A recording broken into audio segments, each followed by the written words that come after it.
Pagdating sa mga automatic motorcycle, naglabas na rin ang Suzuki ng kanilang maxi scooter. At ito nga po ay ang Suzuki Bergman 400. Gaano nga ba kaganda ang maxi scooter na ito? Yan ang ating aalamin ngayon. Tara!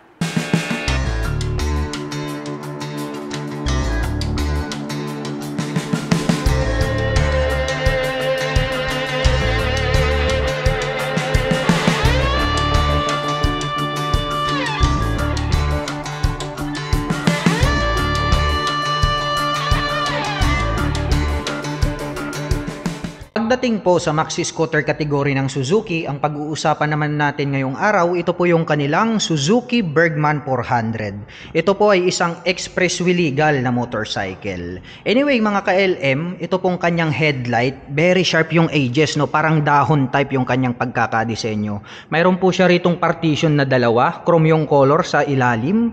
Mayroon po siya ritong high beam and low beam. At ang kagandahan niyan, very sharp yung edges nitong kanyang front extension cover. And then rounded shape naman po rito sa bandang gitna.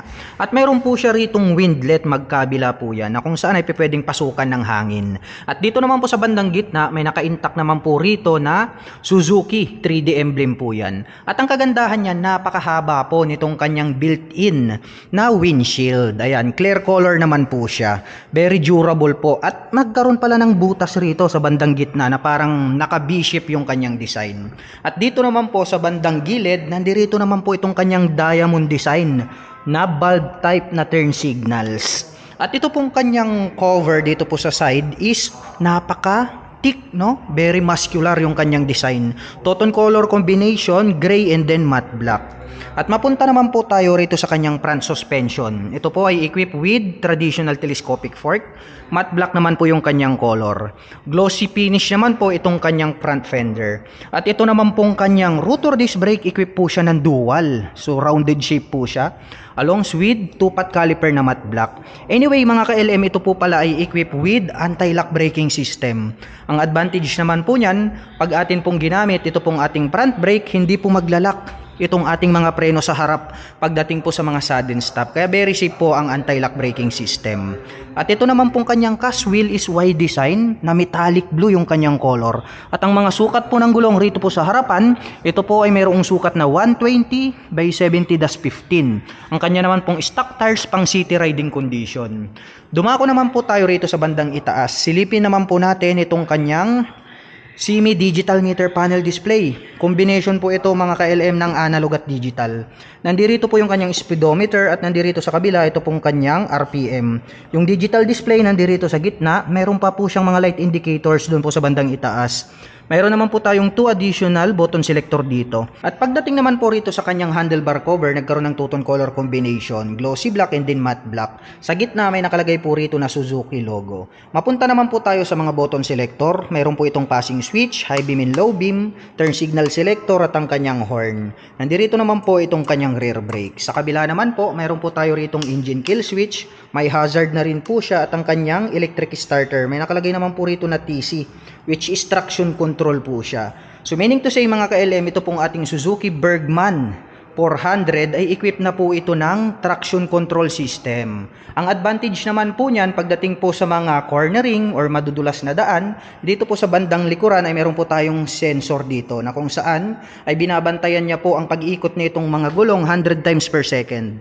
At kapag na-detect niya po na mag-o-overlaps itong ating mga gulong sa likuran, ay agad niya pong pagpapantayin ang ikot magmula rito sa harapan. So sa ganong paraan ay mapre-prevent po natin na madulas ito pong ating maxi scooter. Kaya napakagandang features niya, no, yung kanyang traction control system. At nandito naman po itong kanyang front brake. Matte black naman po yung kanyang color.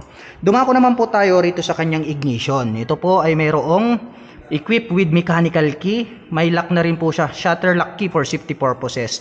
At ang kagandahan niyan, mga ka-LM, since ito po ay isang automatic scooter, is mayroon na po itong handbrake. Magagamit naman po natin yan pagdating po sa mga incline or decline parking situation. So hindi po dadaus-dos itong ating maxi scooter. At pagdating naman po rito sa gitna, nandito naman po pala itong kanyang fuel tip, is buksan po natin.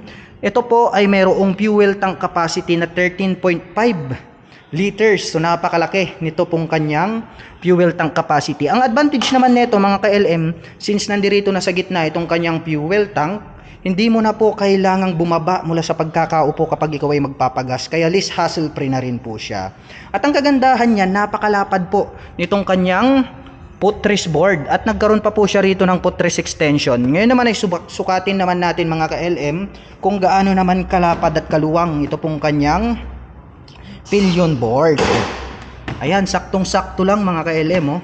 Occupy niya yung aking mga paa. Pagdating naman sa long riding situation, pwede tayong mag-cruising style. Ayan, lispatig naman po siya pagdating sa mga malalayong biyahe.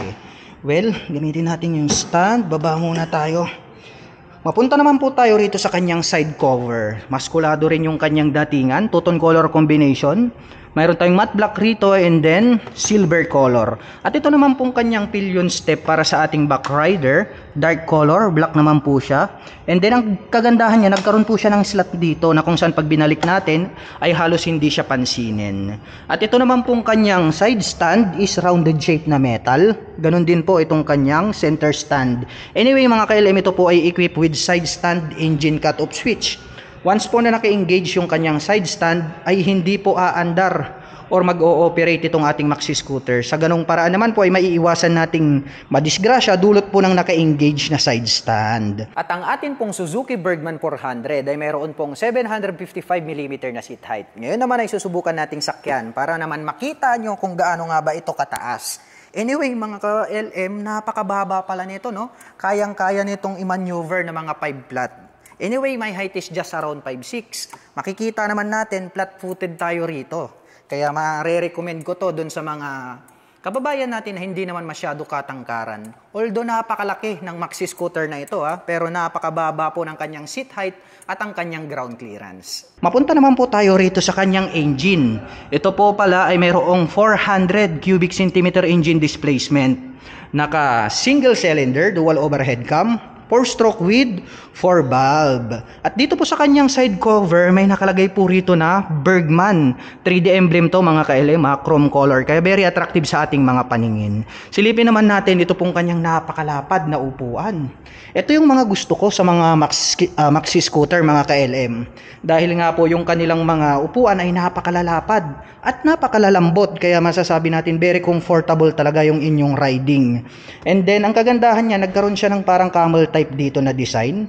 Mas mataas po yung ating back rider seat. And then mababa po itong ating rider seat. Kaya pag ating inupuan, napakababa niya. Yan, no? Talagang flat-footed tayo rito.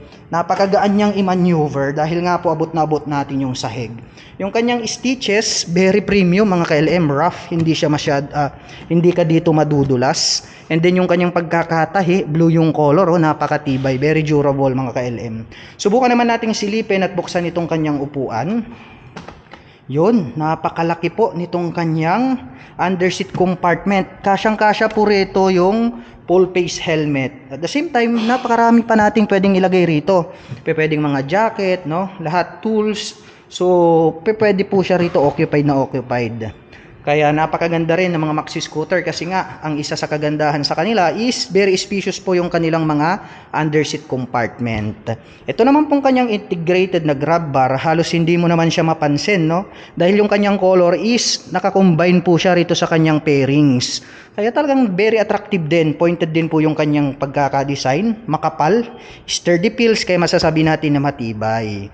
Silipin naman po natin itong kanyang taillight. Pointed din yung pagkakadesign. Napaka-forma din itong kanyang taillight mga ka-LM. Sa bandang itaas, nandirito po yung kanyang brake light. Sa bandang ibaba naman po, nandirito naman po itong kanyang bulb type na turn signals. Ang kagandahan yan, including na lahat dito po sa kanyang taillight. Unlike other motorcycle na nakapop up, pwedeng mabali. At ito naman pong kanyang rear fender, napakalapad, no? At pag ating sinilip tong naka-imbus na part na to, ito po yung kanyang plate light. May added reflector lights dito sa gitna. Mayroon pa rito sa magkabila. Square type naman po sila. At ito pong kanyang rear fender, ang kanyang nagsisilbing plate holder. Well, dumako naman po tayo rito sa kanyang rear braking system. Ito po ay equipped with single rotor disc brake along with single pot caliper na matte black. maporma din, no? Unique din po yung pagkaka-design nito pong kanyang brake dito sa likuran. At yung mga sukat ng gulong rito po sa likuran, ito po ay mayroong sukat na 150 by 70-13. Napaka-thick din po at makapal talaga itong kanyang rear wheel. At pagdating naman po rito sa kanyang stock pipe, napakahaba pala, no? Very attractive. Kasi nga po nagkaroon po siya rito ng touch ng carbon. Matte black naman po yung color nitong kanyang head protection guard. Nagkaroon naman po siya rito ng single exhaust. Napaka-cute, no? At saka napaka-bulky. Malalaki talaga yung pagkakadesenyo nitong mga maxi scooter. Well, anyway mga ka-LM, ang presyo po pala nitong ating Suzuki Bergman 400 ay nagkakahalaga po ito ng 529,000 pesos. At kung balak mo naman pong kumuha ng hulugan, ay kailangan mo lang pong mag-down payment ng 153,070 pesos. At pagdating naman po sa kanyang monthly installment, ito po ay mayroong 16,688 pesos. Sa loob po yan ng 36 months. At para naman po sa mga nakapanood ng video na ito at interesado pong maglabas nitong kanilang Suzuki Bergman 400, ay maaari nyo po silang puntahan at bisitahin. Dito po yan sa Suzuki Big Bikes, Calasiao, Pangasinan. At para naman po sa mga gustong mag-order ng ating mga dekalidad clothing, ilalagay ko po yung link sa description box sa ibaba na kung saan ay pwede po kayong mag-check out. At para naman po sa mga kababayan natin na gustong magpunta rito, ang kanila pong operation time is starting 9 AM until 6 PM from Monday to Saturday.